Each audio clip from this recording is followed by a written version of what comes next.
Hello guys, ito yung mga alaga ko guys. Texas yan guys. Tapos yan yan ang bantay. Yan ang bantay sa Texas. Mga malulupit yan. Ito yung binabantayan nila. Ayun binabantayan nila. Tapos pinaka-special na binabantayan nila yan. Tapos yan ang overall commander. Si General Bantag. Bantag! Antag. Mabait yung mga alaga. Dito ako sa farm. Yung si Dapol parang may sakit. Yung mata niyang kaliwa. Ang kanan.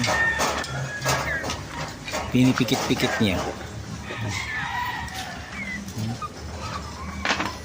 Nilipat ko yung manok. Nasa likod na para maliwalas na dito. Wala na manok dito. Ay, yung sisipo sinubukan ko dalahin.